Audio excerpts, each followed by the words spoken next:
Hi guys, welcome back to my channel. Today I'm going to make two fashion illustrations using two different types of paper and the same markers. The Arteza water-based brush markers I found online. So let me show you how these markers are. Look at the nib.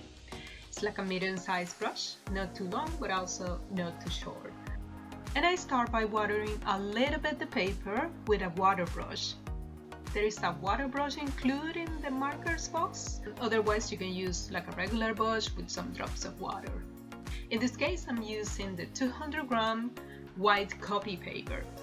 I tend to use this paper a lot because it's a bit thicker than the regular multi-use papers. The surface is still soft, so let's see how much it holds, especially because, as everyone knows, adding too much water might ruin your paper. Testing strokes. You can see I started doing some blue strokes, trying to test the marker a little bit in this creation of this feather element on the shoulder. Now I'm going to try to create long strokes for the arms and just the body skin in general with this peachy color. So this is the deal. After we color the silhouette we want, we then proceed to blend the color with that water brush I was telling you about. Squeeze for wetting the brush and then pass it as many times as you can to dilute the color and spread it throughout the area. You might notice some areas are easier than others to blend. I'm going to use this brown for the hair. The great thing about this Arteza marker box is that it comes with 24 different colors, so you have a lot to choose from. I'm going to do hairlines, leaving empty spaces between each line so I can fill them in with my blending later. This brush works really well for creating little curves like this. Same process again with the water brush, just passing where you think it needs it. I think this is the best part of using these brush markers, the moment when you start adding water to see the blending effect. It's like transforming your markers in watercolors. I do a couple touches of pink in the skin now. And let's finish that dress. I adore the fact that you can do thick strokes with these markers, but it doesn't really continue all the way through. See what I mean over here? Maybe it needs a little bit more water, or maybe I'm being too fast on the movements. I don't know. I think the best part of this brush though is that you can lift it straight, so you can do very fine lines that you can use for details like seams, like in this strap over here. Now to create my blue dress, I'll start drawing a structure for the corset. I'll do like a V line in here, simulating the ribs on the side, and I'll add another shade of blue next to it so I can mix them up with my water brush.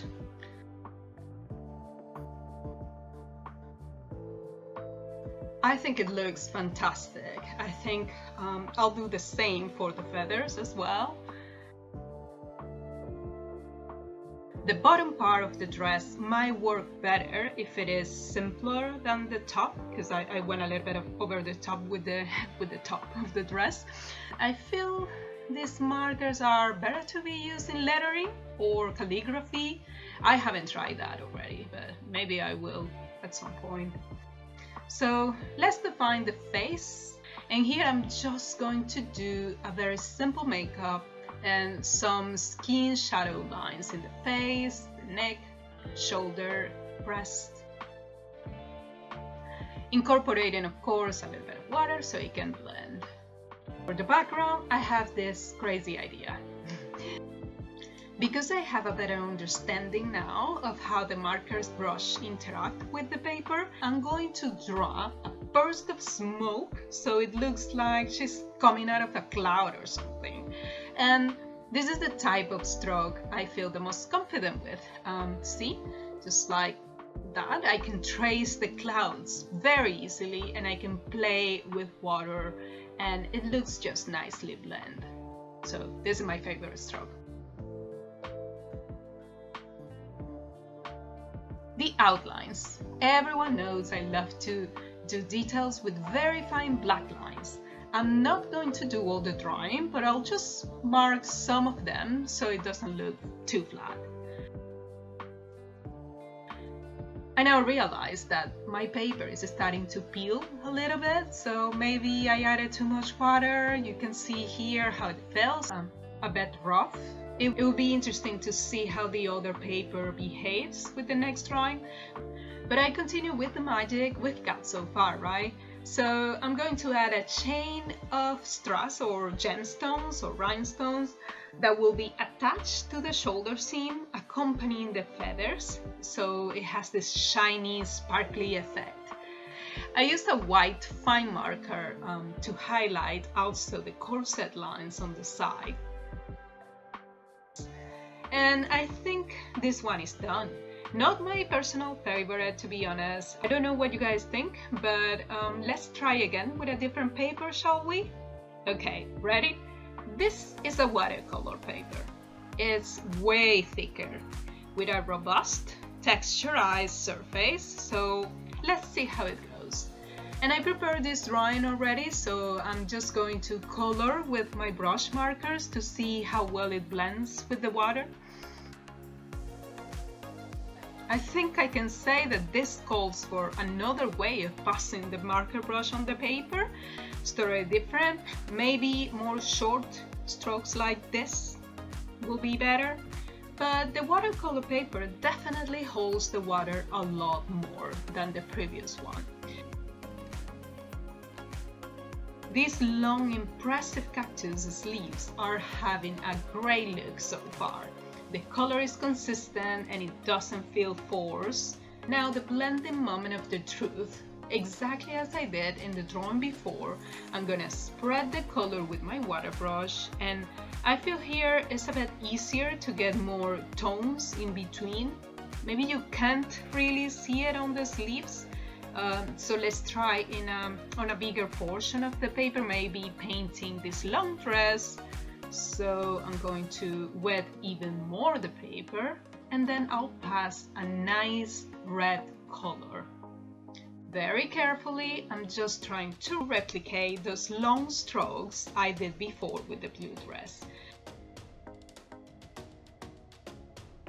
But then of course, in here, the surface is not that smooth. On the contrary, it's super rough. So you might think the brush wouldn't slide that easily and continuously, but it actually does. And it's nice, consistent red color strokes, so it looks perfect. I repeat the same red on my shadow area, so it looks a bit darker on the seams, and just to help the volume perception on the dress a little bit.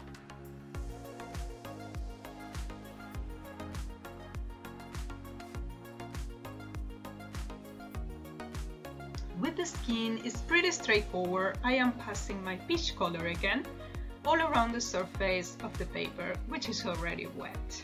And then you pass it a second time to create those shadows we all love so much. I'm going to add some bright details, coloring the shoes with this orange and also coloring the hair, mixing it with pink and red for the lips and makeup. I will use this dark green to give more detail to the cactus sleeves, making some spots scatter around. This will bring them more to life, I think. You can really see how the two colors match and how the drawing practically looks as it was done with watercolors instead of brush markers. To draw the outlines, just how we did it in the previous drawing, I think it's important to have some fine black lines defining the silhouette so it can look like it's coming out of the paper. It doesn't always have to be super fine, you can decide the thickness. For example, I'm using the medium marker on the dress, body and hair, and a very fine one like 0.05 for the cactus sleeve details and the seams details in general. The black marker is great always for covering some mistakes.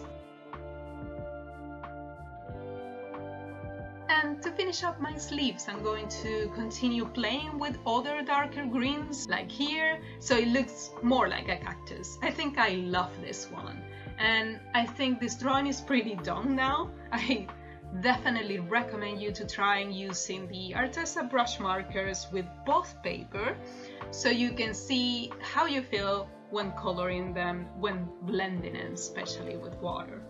I really hope you guys like this video. Write me in the comments below what other markers or techniques you will want to watch. Don't forget please to subscribe. Thank you so much for watching, and see you next time.